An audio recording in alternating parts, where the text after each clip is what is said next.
Aquí seguimos en Dieta Casano y hoy venimos con un concepto muy futbolístico, y ese concepto es que el bueno siempre es el otro. Vamos a hablar de 5 jugadores italianos que nunca fueron a la selección.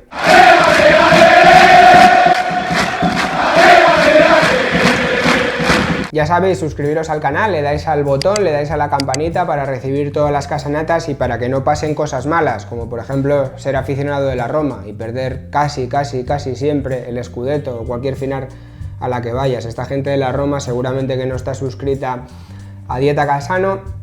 Y vamos al lío con este concepto, como digo, tan futbolístico que es el otro. El otro siempre es el mejor en el fútbol. Está el hermano del bueno, siempre es mejor que el bueno.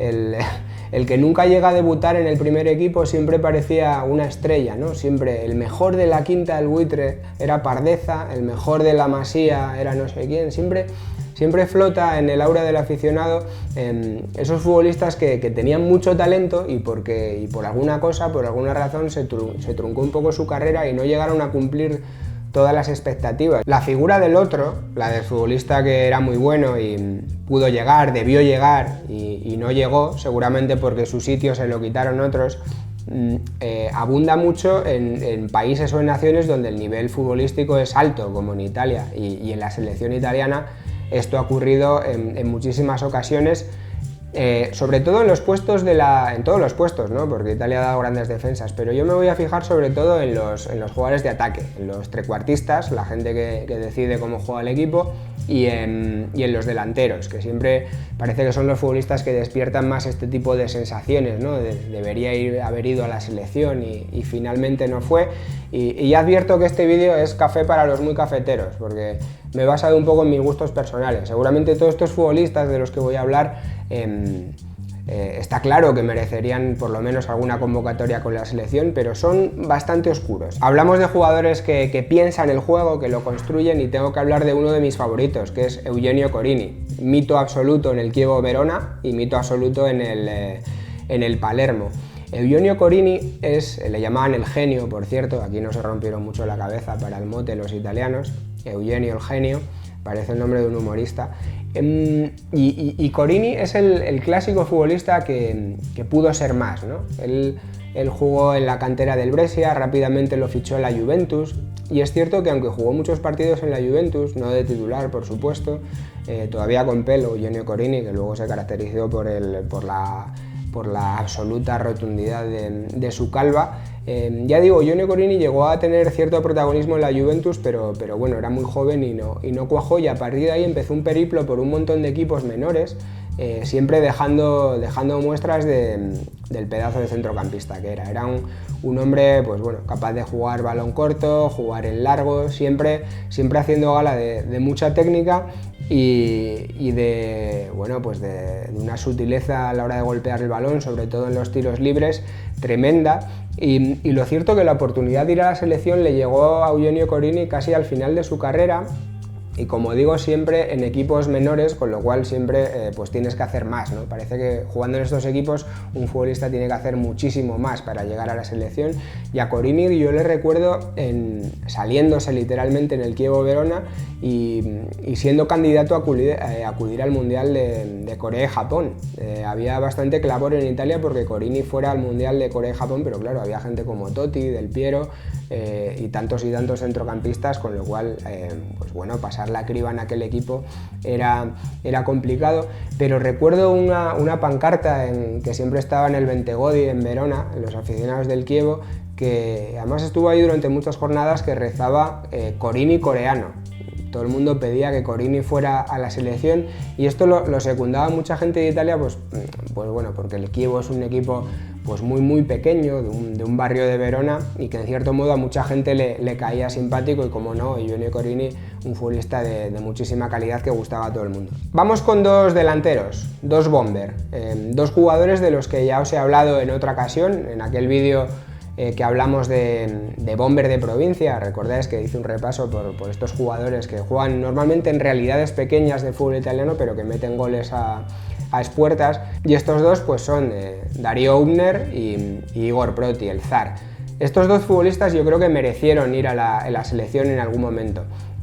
Dario Hübner con una carrera marcada seguramente por los goles y también por la indisciplina, porque el Bisonte se hinchó a meter goles en el Brescia, por ejemplo.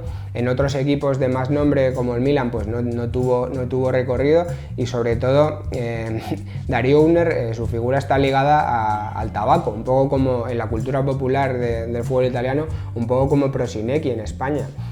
Darío Unner no se escondía a la hora de fumar, y ya ha quedado un poco en el chiste por ejemplo, en una gira a Estados Unidos con el Milan de Ancelotti, enseñando un cartón de Marlboro, etc. O sea, él se reía de sí mismo y nunca pretendió ser más de lo que era, pero son muchísimos goles en la Serie A y en todas las categorías del fútbol italiano, y seguramente Darío Ubner en algún momento dado mereció una convocatoria con la selección nacional. Seguramente si hubiera habido un entrenador como Carleto Machone, que lo hubiera sabido llevar, ¿no?, como le llevaban sus equipos, yo creo que habría tenido oportunidad de hacer algo en la selección italiana. Y a mí me parece el típico delantero fuerte, rápido, el bisonte le llamaban, con capacidad para la contra y para rematar en cualquier posición, que me parece carne de clasificatorio para un mundial, carne de clasificatorio para un europeo, ¿no?, de meter muchos goles en ese tipo de situaciones. Y el otro es Igor Proti, el zar. Aquí yo creo que ya estamos hablando de palabras mayores en cuanto a calidad, porque Igor Proti, sobre todo en el Livorno y en tantos equipos en los que ha jugado, bueno, es historia pura del fútbol italiano. Él es máximo goleador en la Serie A, máximo goleador en la Serie B, máximo goleador en la Serie C. Hablamos de un futbolista de tremenda calidad. Y además, en el caso de Igor Proti, del zar, se da la circunstancia de que solía marcar goles muy bonitos y goles acrobáticos. A Igor Proti se le recuerda sobre todo pues, por sus tijeras, por sus chilenas, por sus goles al primer toque, también por el encarar al portero, ¿no?, como cualquier tipo de delantero, pero por este tipo de goles muy plásticos, ¿no?, goles que en la clasificación de los 10 mejores tantos de una temporada es fácil que entre uno de Proti, y yo creo que solo por eso sí habría merecido ir a la selección en un momento determinado. Y acabamos con dos mediapuntas, dos trecuartistas, que es lo que inflama la imaginación del aficionado, sobre todo cuando pudieron ser más de lo que llegaron a ser. Uno lo meto en este vídeo porque su equipo ahora mismo está de moda, y es la Atalanta. Equipo que está sorprendiendo a todo el mundo precisamente por un fútbol muy vistoso, un fútbol de ataque que lidera el Papu Gómez, y en su día el Atalanta lo lideró Domenico Morfeo. Domenico Morfeo es uno de los últimos, yo diría de los últimos jugadores de mayor talento en salir de la cantera del Atalanta, que sabéis que es un sistema de cantera que siempre ha sacado muchos jugadores en Italia. Lo descubrió el gran Mino Fabini, que era el director de la cantera del Atalanta durante tantos años, ya fallecido, y Domenico Morfeo es el clásico pasador. El Domenico Morfeo era el jugador del último pase.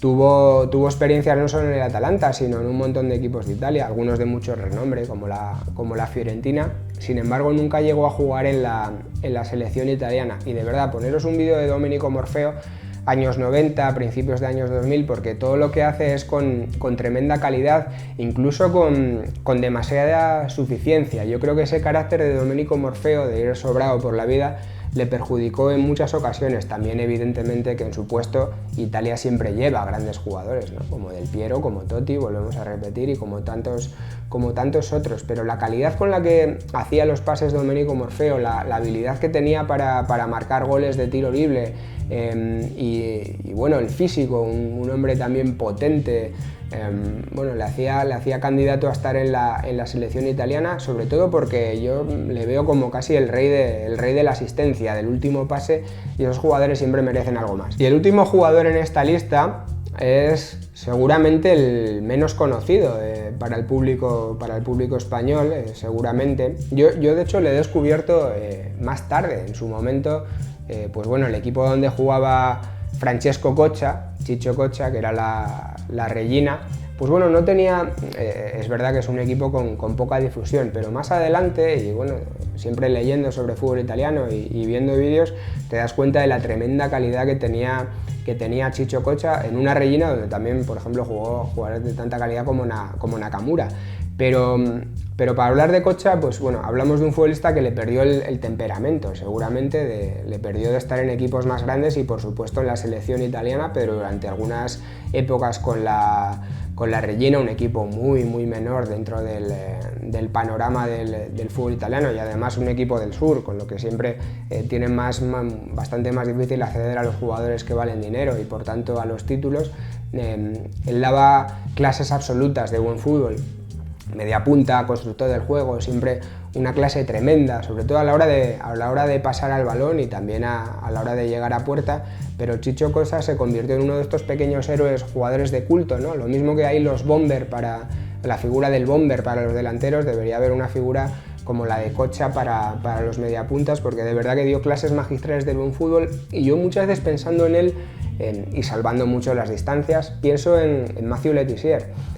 Nunca fue tan goleador Chicho Coccia, evidentemente, y nunca fue evidentemente tan conocido fuera de Italia, pero sí me viene a la mente ese tipo de futbolista muy talentoso, soprafino, como dicen ahí en Italia, que mereció más y por supuesto mereció una llamada a la selección italiana. Bueno, y hasta aquí el repaso de jugadores oscuros pero muy talentosos, a los que el seleccionador nacional nunca tuvo en cuenta para la churra. ¿Cuáles son los vuestros? ¿Qué jugador creéis que debería haber ido a la selección italiana y nunca fue? O incluso hilando un poco más, ¿qué jugadores han tenido muy poca presencia con la churra y vosotros pensáis que deberían haber tenido una trayectoria mayor en la selección italiana? Si queréis me lo dejáis en comentarios del canal y también en nuestras redes sociales. No olvidéis suscribiros y darle a la campanita, porque si no ya sabéis que pueden pasar cosas malas, y compartir el vídeo si os gusta con todos vuestros amigos en redes sociales.